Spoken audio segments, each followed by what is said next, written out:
ब्याह और न्योंदे में बैंक सोसाइटी। ये हमारे बीच में युवा दिलों की धड़कन हमारे प्रिय नेता अब ऐसे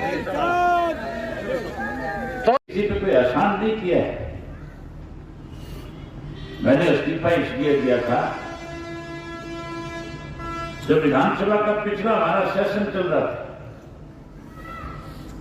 उस सेशन के अंदर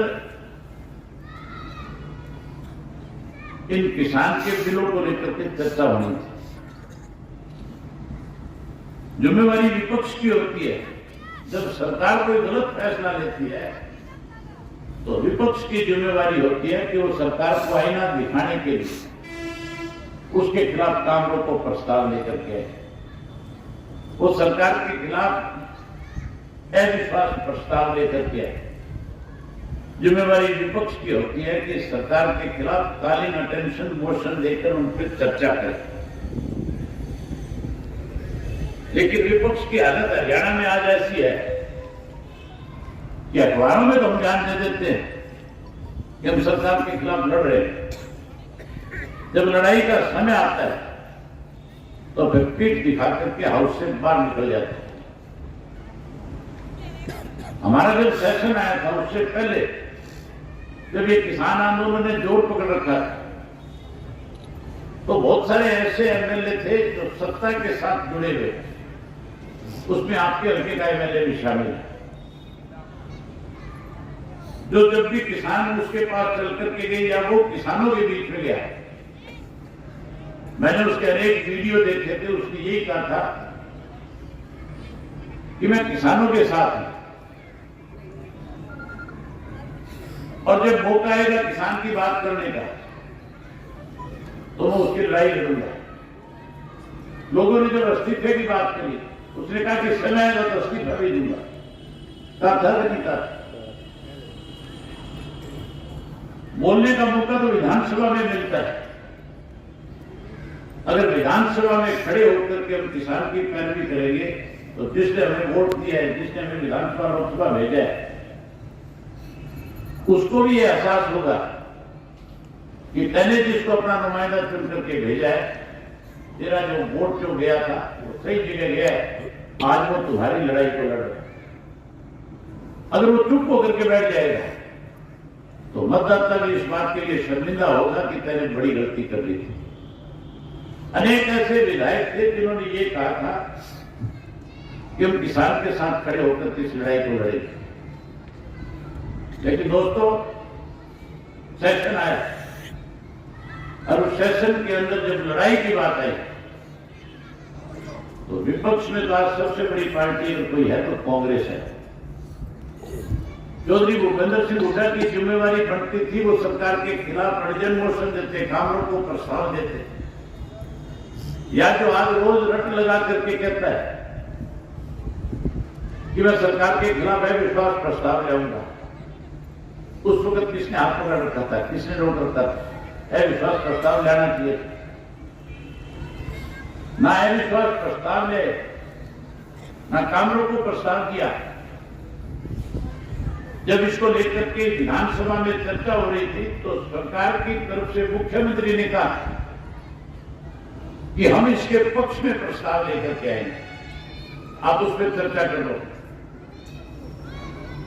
मैंने कांग्रेस के लोगों से कहा कि आप जिन चेहरों को बेनकाब करना चाहते हो, अब ये सरकार जो प्रस्ताव लाएगी हमें इसके ऊपर चर्चा करनी चाहिए, हमें खुल करके सरकार की घेरेबंदी करनी चाहिए, हमें अपनी बात करनी चाहिए, हमें अपना पक्ष रखना चाहिए। लेकिन कांग्रेस के लोगों ने ये कहकर के वॉकआउट कर दिया कि हम इस प्रस्ताव के ऊपर पहले वोटिंग कराएंगे। आज तक किसी विधानसभा में, लोकसभा में, राज्यसभा में चर्चा के बिना वोटिंग नहीं हुई। पहले चर्चा होती है और उसके बाद उस पर वोटिंग की जाती है। अगर पहले वोटिंग हो जाएगी तो फिर चर्चा अपने आप खत्म हो जाएगी। लेकिन क्योंकि कांग्रेस के लोग उसके ऊपर चर्चा नहीं चाहते थे, केवल अखबारों में बयान देते, इसके लिए कांग्रेस दोषी है। सन 2012 के अंदर कांग्रेस की तरफ से यही बिल लाया गया था और इस बिल को लोकसभा में पेश किया था। उस वक्त भारतीय जनता पार्टी ने विरोध किया था।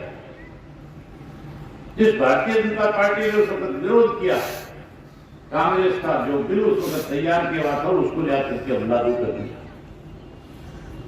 कांग्रेस चलेगी खड़ी होकर, बीजेपी वाले मन ही मन में राजी हो रहे थे कि अवैध सिंह अकेला देखेंगे क्या करेगा। लेकिन मुझे जब स्पीकर ने बोलने का मौका दिया, मैंने 40 मिनट लगातार इन बिलों को लेकर के सरकार को कटघरे में खड़ा करने का काम किया। दो चार जैसे उनकी आदत है बीच में टोकने की, कहीं ना कहीं उकसाने की कोशिश करते हैं। जब उन्होंने इस तरह की कोशिश करी तो मैंने उनको इस तरह से हाउस के अंदर करारी बात कह करके ना केवल चुप कराया, बल्कि उनको एहसास कराया कि तुम अपनी जगह पे गलत है।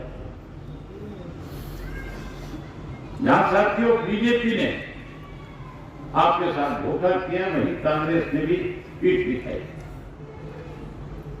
आज इसलिए हम सबकी एक जिम्मेवारी बनती है कि जो लोग केवल अखबारों तक सीमित है, जो अखबारों में कहते हैं, जब मैं वहां पे अपनी बात कर रहा था, मैंने उसी वक्त इस बात को लेकर के फैसला कर लिया था कि जिस विधानसभा के अंदर कृषि के जो गलत कानून बने हैं उनको साबित करने के लिए वोट लगाई जा रही है, मैं ऐसी विधानसभा का सदस्य नहीं रहना चाहूंगा। और मैंने उसी दिन पार्टी के साथियों से बातचीत करी।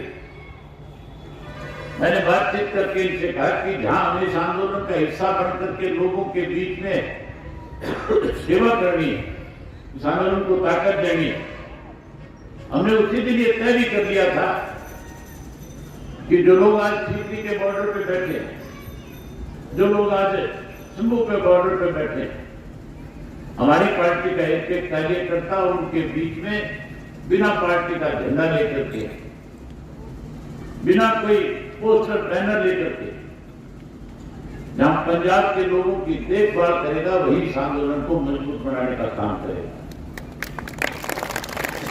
हजारों साथी इस काम में लगे हुए हैं। मैं अनेक दफा सलम वहां जाकर के आया।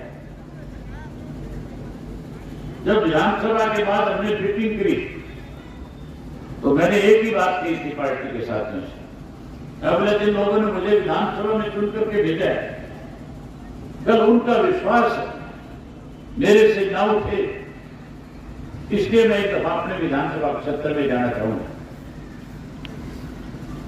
विधानसभा के क्षेत्र में लोगों से मिलकर के आया, गांव गांव जाके आया, सब जगह खुल करके पूछ करके आया कि बताओ क्या फैसला करना चाहिए। सबने एक ही बात कही कि इस्तीफा दे दो। मैंने कहा तुम्हारे यहां बाई इलेक्शन हो जाएगा। वो कहने लगे कि कोई फर्क नहीं पड़ता, हमें बाई इलेक्शन लड़ने की आदत पड़ी हुई है।